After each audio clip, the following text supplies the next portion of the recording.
IAS के YouTube channel पर आपका स्वागत है। मध्य प्रदेश सामान्य अध्ययन में पिछली क्लास में हमने मध्य प्रदेश के मंत्री परिषद के बारे में चर्चा की थी। अब हम जो राज्य की कार्यपालिका होती है, राज्य की कार्यपालिका में हम राज्य के महाधिवक्ता की चर्चा करेंगे। सबसे पहले हमने गवर्नर की चर्चा की थी, उसके बाद हमने मुख्यमंत्री की चर्चा की, मुख्यमंत्री के बाद हमने राज्य मंत्री परिषद की चर्चा की। अब लास्ट जो इसका टॉपिक है राज्य का महाधिवक्ता, जिसको एडवोकेट जनरल ऑफ स्टेट कहते हैं। ठीक है, अब देखिए ये राज्य की कार्यपालिका का सबसे महत्वपूर्ण लास्ट टॉपिक है, राज्य का महाधिवक्ता। देखिए जैसे केंद्र सरकार में जो महान्यायवादी होता है, जो केंद्र सरकार का सबसे बड़ा विधि अधिकारी होता है, केंद्र सरकार का सबसे बड़ा वकील होता है, उसी प्रकार राज्यों के अंदर भी राज्य सरकारों के अंदर ये प्रावधान किया गया है कि राज्य सरकार का भी एक सरकारी वकील होगा, जो राज्य सरकार का एक तरह से कानूनी सलाहकार होगा। और राज्य सरकार के ऊपर अगर कोई भी केस चलता है, उस कंडीशन पर क्या होगा कि न्यायालय में राज्य सरकार का पक्ष रखेगा। ठीक है ना। तो जैसे राज्य का जो महाधिवक्ता है वो केंद्र सरकार के महान्यायवादी के समान होता है। जिस प्रकार केंद्र सरकार में महान्यायवादी होता है, जिसको हम अटॉर्नी जनरल ऑफ इंडिया कहते हैं, राज्य सरकारों के अंदर क्या है, राज्य सरकार में राज्य का जो महाधिवक्ता होता है, जिसको एडवोकेट जनरल ऑफ स्टेट कहते हैं। ठीक है, अब इसमें जितनी भी महत्वपूर्ण चीजें हैं राज्य के महाधिवक्ता के बारे में, इसकी नियुक्ति, इसके कार्यकाल, इसका उल्लेख किस आर्टिकल में किया गया है, इसके कार्य क्या है, इसकी शक्तियां कौन कौन सी हैं, इन सब पर हम चर्चा करेंगे इस पे। ठीक है, तो सबसे पहले आप बताएंगे कि जो राज्य का महाधिवक्ता होता है, यह राज्य सरकार का, ऐसा बताएं आप, राज्य सरकार का सरकारी वकील होता है, राज्य सरकार का सरकारी वकील होता है। ठीक है, पहला पॉइंट आप बताएंगे। दूसरा पॉइंट आप बताइए कि यह राज्य का प्रथम और साथ ही साथ सर्वोच्च विधि अधिकारी होता है, विधि अधिकारी होता है। ठीक है, सबसे पहली चीज आप बताएंगे कि राज्य सरकार का सरकारी वकील होता है, पहली चीज। और दूसरी चीज, राज्य का प्रथम और सर्वोच्च विधि अधिकारी होता है। तीसरी चीज आप बताएंगे, राज्य सरकार का, राज्य सरकार, यहां पे सरकार जोड़ लीजिएगा, राज्य सरकार का सर्वोच्च कानूनी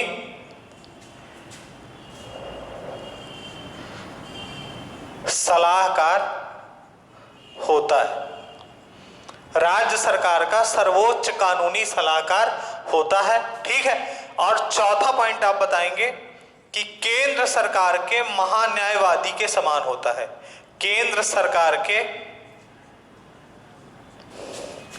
महान्यायवादी के समान होता है। ठीक है ना। राज्य का जो महाधिवक्ता है, the advocate general of state, यह राज्य सरकार का सबसे बड़ा, राज्य सरकार का सरकारी वकील होता है, यह बात ध्यान रखिएगा। दूसरी चीज, राज्य सरकार का प्रथम एवं सर्वोच्च विधि अधिकारी है। तीसरी चीज, राज्य सरकार का सर्वोच्च कानूनी सलाहकार है। मतलब अगर राज्य सरकार को किसी भी प्रकार की कानूनी सलाह की जरूरत पड़ती है तो राज्य सरकार क्या करती है, महाधिवक्ता से सलाह लेती है। ठीक है। जैसे हर सरकार मध्य प्रदेश के अंदर जो भी सरकार आएगी वो अपने क्या करती है, महाधिवक्ता नियुक्त करती है, क्योंकि महाधिवक्ता की जो नियुक्ति होती है वो राज्य सरकार एक तरह से गवर्नर इसको नियुक्त जरूर करता है, लेकिन गवर्नर मंत्री परिषद के सलाह पर इसकी नियुक्ति करता है। तो इसलिए राज्य सरकार क्या करती है कि ऐसे व्यक्ति को महाधिवक्ता नियुक्त करवाती है जो राज्य सरकार का विश्वास पात्र आदमी होता है, क्योंकि इसको सरकार का पक्ष रखना है। तो हर सरकार अपने अपने क्या करती है, महाधिवक्ता नियुक्त करती है। जैसे कांग्रेस की सरकार थी, कांग्रेस की सरकार के समय पहले राजेंद्र तिवारी को महाधिवक्ता नियुक्त किया गया था, फिर इनकी मृत्यु हुई तो वो क्या बोलते हैं, शशांक शेखर जी को नियुक्त किया गया था। अब भाजपा की सरकार आ गई तो भाजपा की सरकार में पुष्पेंद्र गौरव को महाधिवक्ता नियुक्त कर दिया गया है।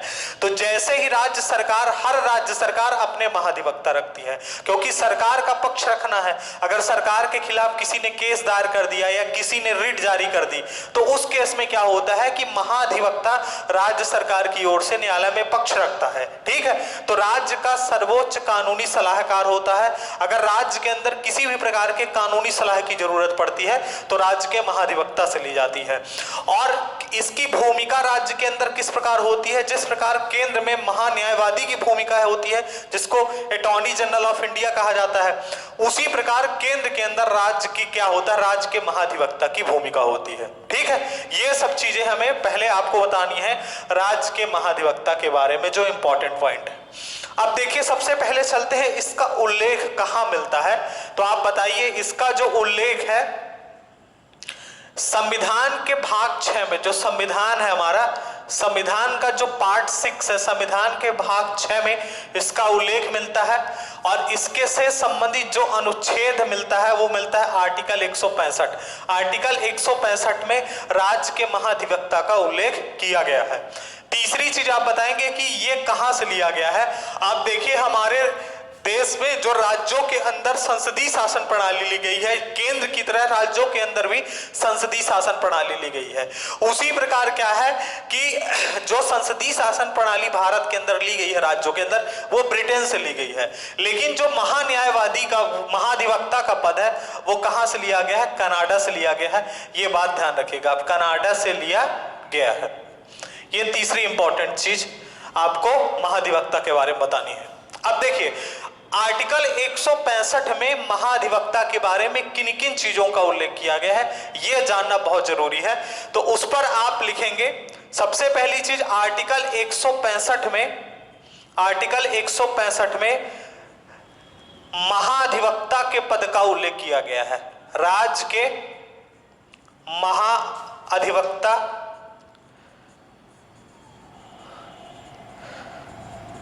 का उल्लेख किया गया है। आर्टिकल 165 में इसका उल्लेख किया गया है।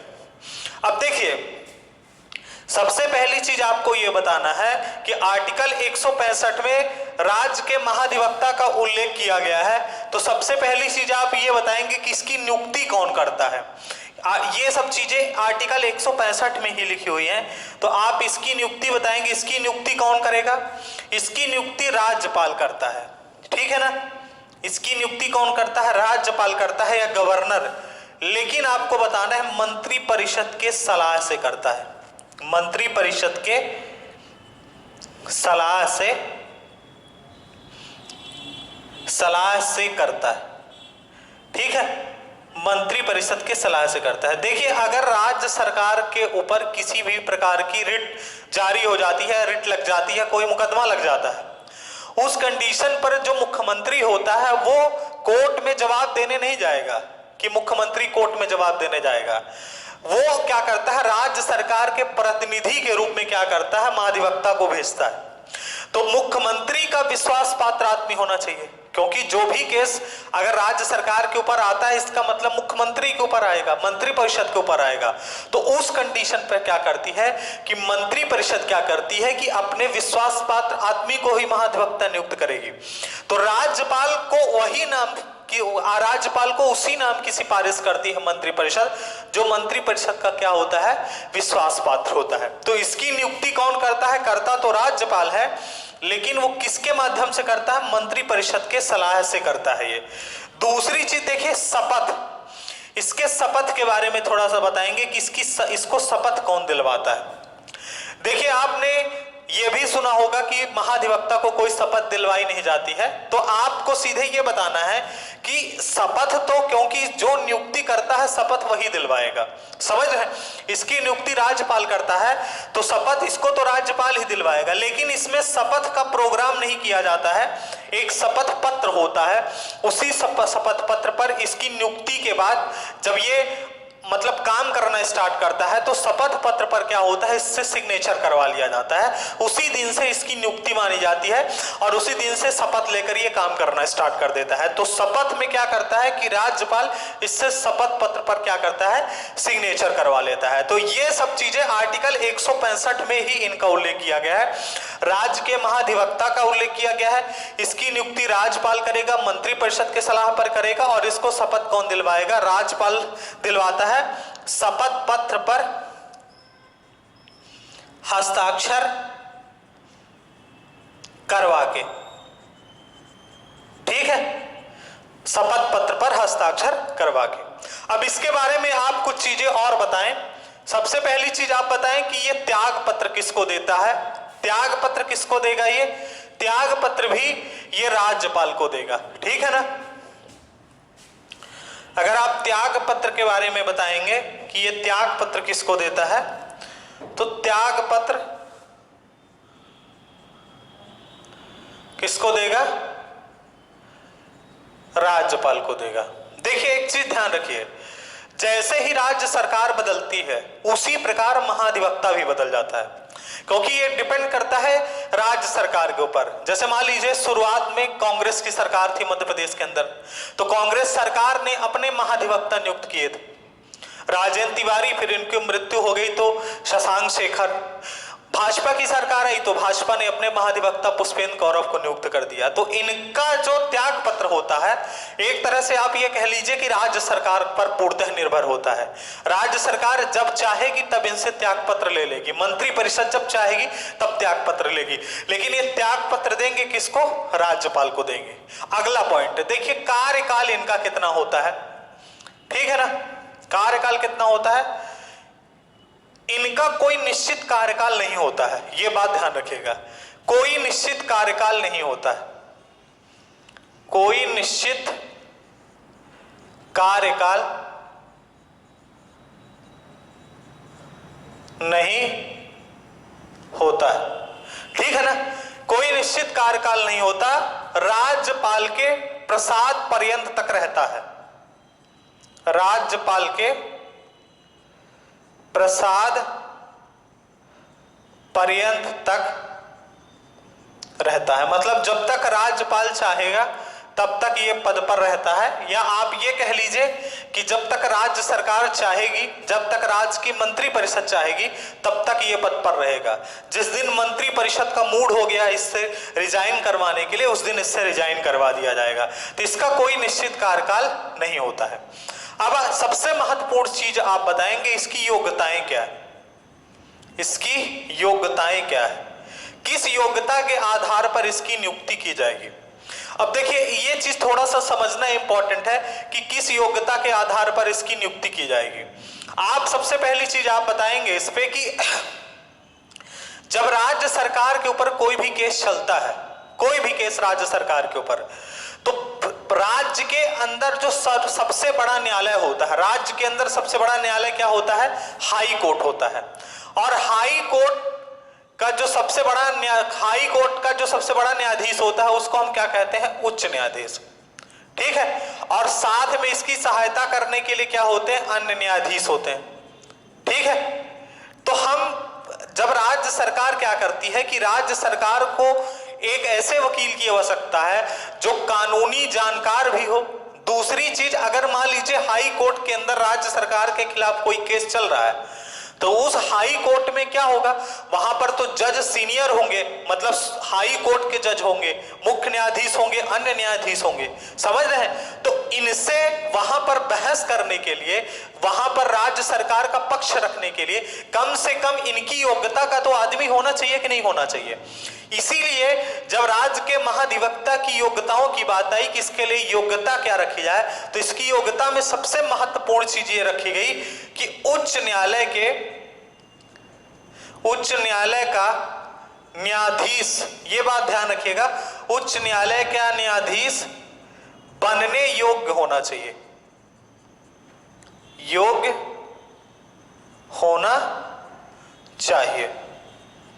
उच्च न्यायालय के न्यायाधीश बनने के योग्य होना चाहिए, मतलब ये नहीं कि उच्च न्यायालय का न्यायाधीश होना चाहिए, उच्च न्यायालय का न्यायाधीश बनने की उसके अंदर योग्यता होनी चाहिए। ये चीज यहां पर ध्यान रखी गई। क्यों? क्योंकि इसको जब न्यायालय में जवाब देना है, हाई कोर्ट में वहां पर जाके जवाब देना है, सरकार का पक्ष रखना है, तो कम से कम उतनी योग्यता का वहां पर जो वकील रहेंगे, कम से कम उतनी योग्यता का तो हमारे पास वकील होना चाहिए। इसलिए राज्य के महाधिवक्ता के लिए जो योग्यता रखी गई कि उच्च न्यायालय या आप कह सकते हैं हाई कोर्ट का न्यायाधीश बनने की योग्यता होनी चाहिए। अब हालांकि अभी हमने हाई कोर्ट के बारे में चर्चा नहीं की है, लेकिन मैं यहां पे आपको बता देता हूं कि हाई कोर्ट का न्यायाधीश बनने की क्या क्या योग्यताएं होती हैं। सबसे पहली चीज योग्यता ये होती है कि भारत का नागरिक हो तथा 62 वर्ष की आयु पूरी ना कर चुका हो।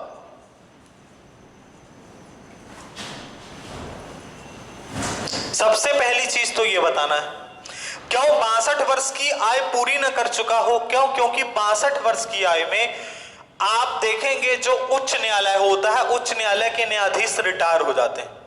तो आपको ये बात यहां पर स्पष्ट समझ में आ गई होगी कि जिस भी व्यक्ति की उम्र 62 वर्ष से अधिक हो चुकी है, और मतलब 62 वर्ष से अधिक हो चुकी हो, वो राज्य के महाधिवक्ता के पद पर तो चुना ही नहीं जा सकता। पहली चीज तो ये, अगर उसके अंदर उच्च न्यायालय का न्यायाधीश बनने की योग्यता है तब भी वो नहीं चुना जा सकता अगर 62 वर्ष की आयु पूरी कर चुका हो।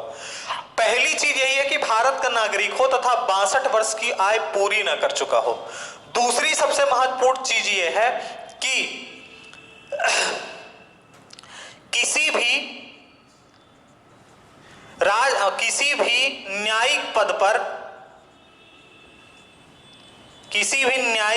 पर कम से कम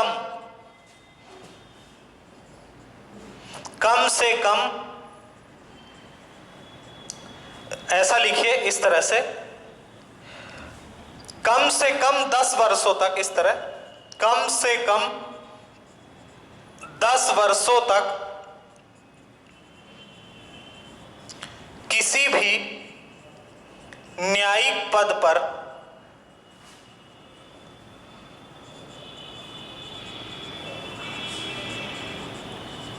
काम कर चुका। ठीक है, पहली चीज भारत का नागरिक हो तथा 62 वर्ष की आयु पूरी न कर चुका हो। दूसरी चीज कम से कम 10 वर्षों तक किसी भी न्यायिक पद पर काम कर चुका हो। किसी भी न्यायिक पद का मतलब यह होता है कि जैसे मान लीजिए किसी भी डिस्ट्रिक्ट जज में या किसी भी सत्र न्यायालय में या किसी भी अधीनस्थ न्यायालय में वो क्या किया हो, किसी भी न्यायिक पद पर काम कर चुका हो। मान लीजिए डिस्ट्रिक्ट मजिस्ट्रेट के पद पर रहा हो, मतलब यह है कि किसी न किसी न्यायिक पद पर वो काम कर चुका हो। और अगर ये कंडीशन नहीं है तो तीसरी कंडीशन ये होनी चाहिए कि उच्च न्यायालय एक या एक से अधिक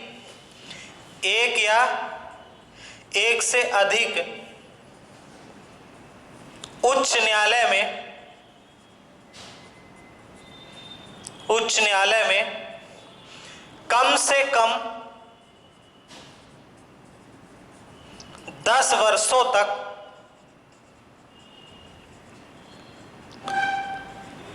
वकालत की हो।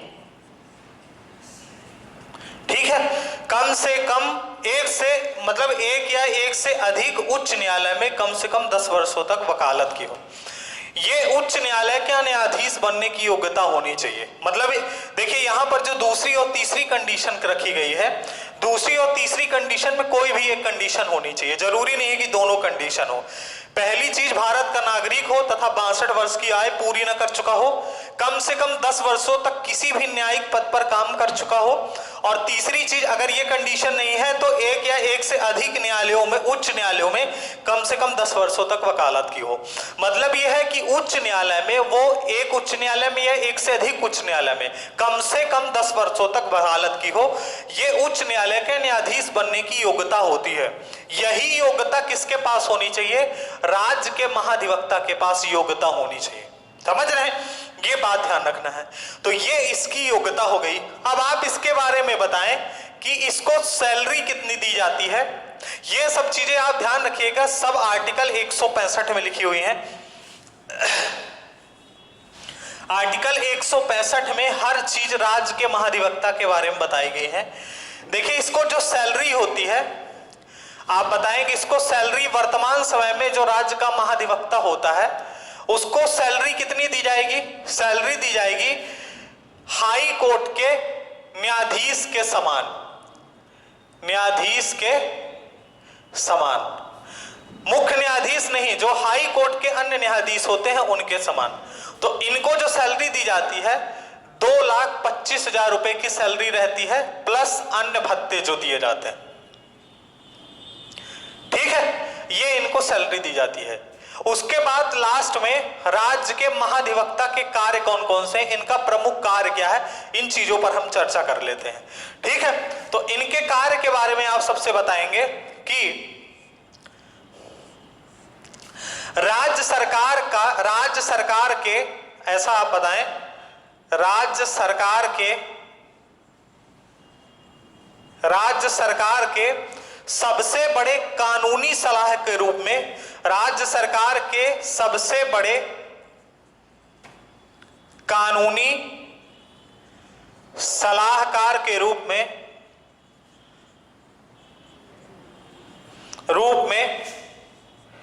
कार्य करता है। राज्य सरकार के सबसे बड़े कानूनी सलाहकार के रूप में कार्य करता है तथा राज्य सरकार को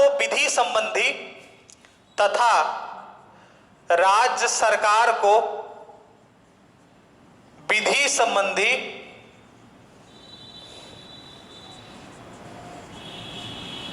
मामलों में सलाह देता है। सबसे पहला पॉइंट जो है यही है कि राज्य सरकार के सबसे बड़े कानूनी सलाहकार के रूप में कार्य करता है तथा राज्य सरकार को विधि संबंधी मामलों में सलाह देना इसका प्रमुख कार्य है।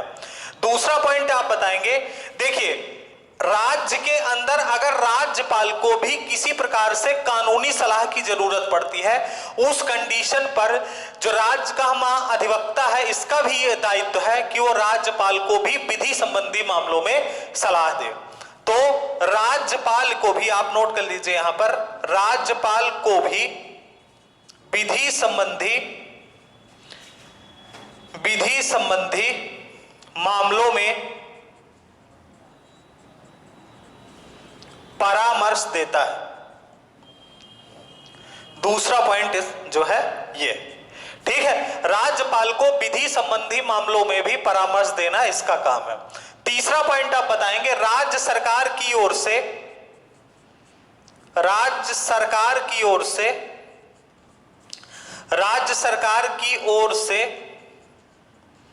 विभिन्न न्यायालयों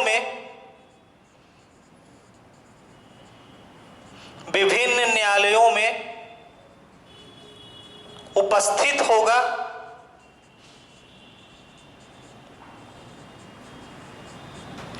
राज्य सरकार की ओर से विभिन्न न्यायालयों में उपस्थित होगा तथा राज्य सरकार की ओर से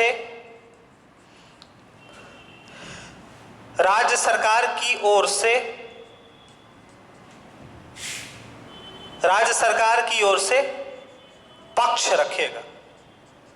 ये बात ध्यान रखना है।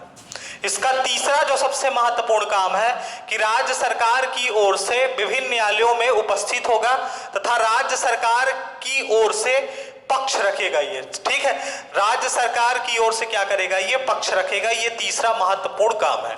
अब देखिए इसके बारे में, ठीक है, इसके बारे में अगली चीज हम बताएंगे। सैलरी हो गई, कार्य हो गया। इसके कार्य कौन कौन से हैं? कार्य में 3 कार्य हमने आपको बताए कि राज्य सरकार का सबसे बड़ा कानूनी सलाहकार होता है, मतलब राज्य सरकार के सबसे बड़े कानूनी सलाहकार के रूप में कार्य करता है तथा राज्य सरकार को विधि संबंधी मामलों में सलाह देता है। दूसरा, राज्यपाल को भी विधि संबंधी मामलों में परामर्श देता है। तीसरा, राज्य सरकार की ओर से विभिन्न न्यायालयों में उपस्थित होगा तथा राज्य सरकार के न्यायिक मामलों में राज्य सरकार की ओर से पक्ष रखेगा। तथा यहां पर जोड़ लीजिएगा, तथा राज्य सरकार के, ऐसा आप लिख लीजिए, तथा राज्य सरकार के न्यायिक मामलों में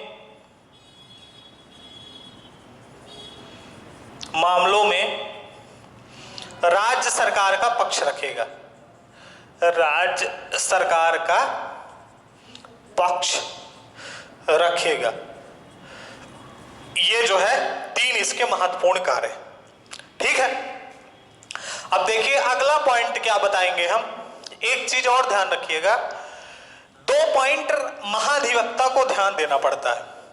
पहली चीज ये ध्यान देना पड़ता है कि जब कोई व्यक्ति राज्य के महाधिवक्ता के रूप में कार्य कर रहा है, मतलब यह है कि जब तक वह राज्य सरकार के महाधिवक्ता के पद पर है तब तक वो राज्य सरकार के खिलाफ कोई भी टिप्पणी नहीं कर सकता है। ये बात ध्यान रखिएगा।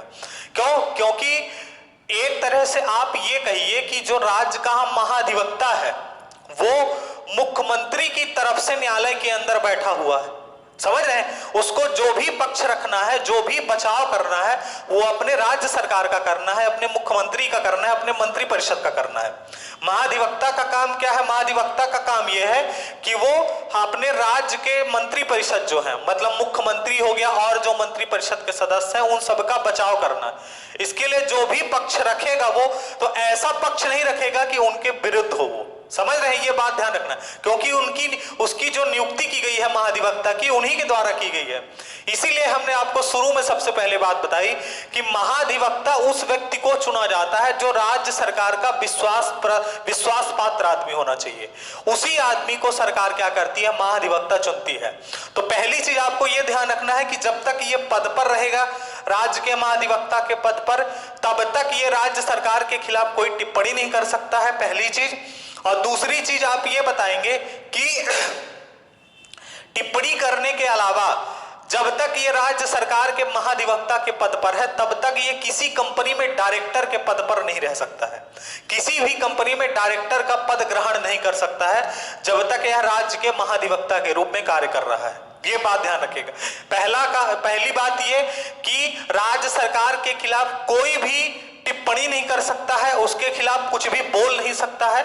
और दूसरी चीज, किसी भी कंपनी के डायरेक्टर का पद जो है ग्रहण नहीं कर सकता है। उसके बाद आप लास्ट में एक चीज बताइए कि इसका कार्यालय जो है, कार्यालय की अगर बात की जाए कि मध्य प्रदेश में इसका कार्यालय कहां पर है? राज्य महाधिवक्ता कार्यालय कहां होना चाहिए ये? क्यों? क्योंकि जहां राज्य सरकार के खिलाफ जो भी केस चलेगा उसमें अधिकतर केस कहां चलेगा? राज्य के हाई कोर्ट के अंदर चलेगा। तो राज्य के हाई कोर्ट के अंदर जब केस चलेगा, देखिए क्या होता है कि या तो हाई कोर्ट में चलेगा या तो सुप्रीम कोर्ट में चलता है राज्य सरकार के खिलाफ। अगर मान लीजिए कोई भी मामला सुप्रीम कोर्ट में चला गया है तो वहां पर इसको जाना पड़ेगा, अन्यथा अगर हाई कोर्ट में चल रहा है केस तो हाई कोर्ट में जाना पड़ेगा।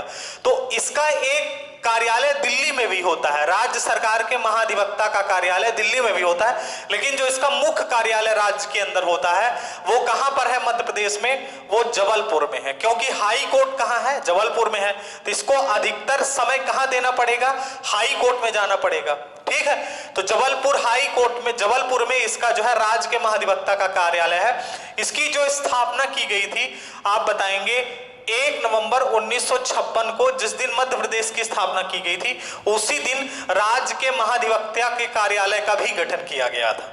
ठीक है, अब यहां पर दो चीज जानना हमें जरूरी है कि वर्तमान समय में राज्य के महाधिवक्ता कौन है। तो सबसे पहले हम पहले महाधिवक्ता जान ले कौन है। राज्य के पहले महाधिवक्ता श्री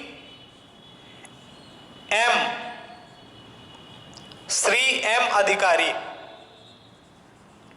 ठीक है ना, श्री एम अधिकारी जो है राज्य के पहले महाधिवक्ता है। इनकी जो नियुक्ति हुई थी 1956 से लेकर 1966 तक हुई थी, मतलब 10 साल तक इनका लगातार काल था। अब देखें, हमने जब इनका कार्यकाल बताया महाधिवक्ता का कि कोई निश्चित कार्यकाल नहीं होता है, राज्यपाल के प्रसाद पर्यंत तक ये रहते हैं। वर्तमान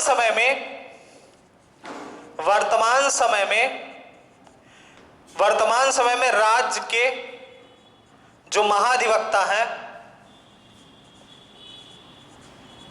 कौन है?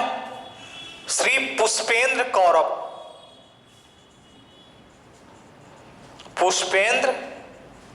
कौरव।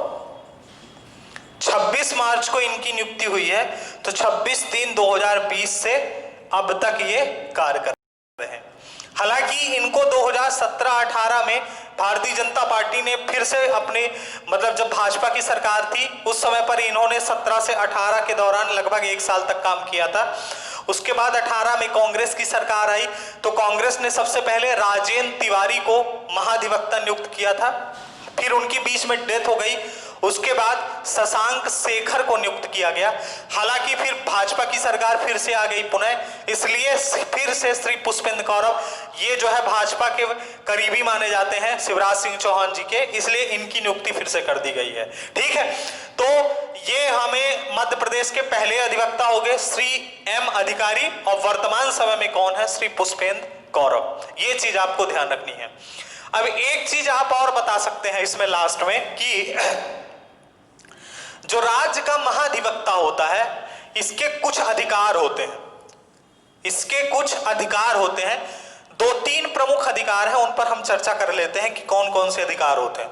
ठीक है, सबसे पहली चीज, इसके कुछ राइट होते हैं, अधिकार होते हैं। सबसे पहला अधिकार यह होता है कि राज्य सरकार के यह किसी भी न्यायालय में, राज्य सरकार के यह किसी भी न्यायालय में उपस्थित हो सकता है। यह बहुत बड़ी पावर है इसके लिए। मतलब मान लीजिए किसी भी न्यायालय में सुनवाई चल रही है किसी भी मैटर पे, किसी भी चीज को लेकर, राज्य सरकार की ओर से तो हर मामलों में ये अपना पक्ष रखेगा ही, लेकिन मान लीजिए किसी भी न्यायालय में कोई भी सुनवाई चल रही है, वो वहां पर जाकर बैठ सकता है चुपचाप, इसको कोई रोक नहीं सकता है। राज्य सरकार के यह किसी भी न्यायालय में उपस्थित हो सकता है, सबसे पहला अधिकार इसका यह है। दूसरा अधिकार इसको दिया गया है ये कि राज्य विधानमंडल के किसी भी सदन में, राज्य विधानमंडल के किसी भी सदन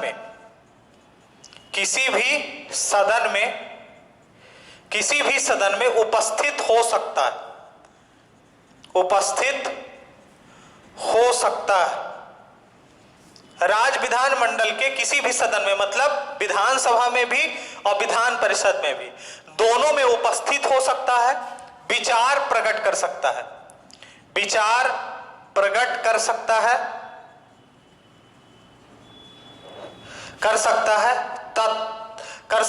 परंतु मतदान नहीं कर सकता। ये बात ध्यान रखना, परंतु मतदान नहीं कर सकता। जैसे हमने जब आपको मंत्री परिषद पढ़ाई थी तो हमने आर्टिकल 177 में बताया था कि मंत्री परिषद का कोई भी सदस्य सदन की जो राज्य विधानमंडल है, राज्य विधानमंडल की दोनों सदन की बैठक में भाग ले सकता है, अपने विचार प्रकट कर सकता है, लेकिन मतदान वही करेगा जिसका वह सदस्य होगा। उसी प्रकार आर्टिकल 177 के तहत महाधिवक्ता को भी ये पावर दी गई है कि राज्य विधानमंडल के किसी भी सदन में उपस्थित हो सकता है, विचार प्रकट कर सकता है, परंतु मतदान नहीं कर सकता है। मतलब ये है, देखिए सीधा अगर बात की जाए कि जैसे मान लीजिए मध्य प्रदेश की विधानसभा का सत्र चल रहा है, तो मध्य प्रदेश की विधानसभा के सत्र में ये उपस्थित हो सकता है। और वर्तमान समय मुख्यमंत्री शिवराज सिंह चौहान है, तो अगर विपक्ष के किसी भी नेता ने शिवराज सिंह चौहान के ऊपर कोई भी आरोप लगाया, तो वहां पर ये खड़ा होकर वहां पर क्या कर सकता है, वहां पर उनके खिलाफ बोल सकता है। मतलब शिवराज सिंह चौहान के पक्ष में अपने विचार रख सकता है, उनको ऐसा बोल सकता है कि आप गलत बोल रहे हो, आप झूठा आरोप लगा रहे हो। ये सब काम विधानमंडल के अंदर उपस्थित होकर वो कर सकता है। लेकिन जहां पर वोटिंग का अधिकार आएगा, तो वोटिंग पे वहां पर वोट नहीं कर पाएगा वो, क्योंकि ये विधानमंडल का सदस्य नहीं है। समझ रहे हैं। और तीसरा एक राइट इसको ये दिया गया है कि राज्य विधानमंडल की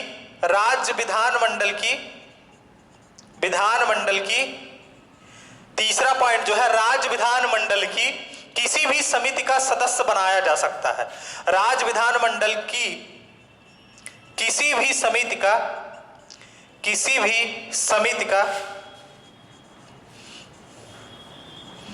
सदस्य बनाया जा सकता है।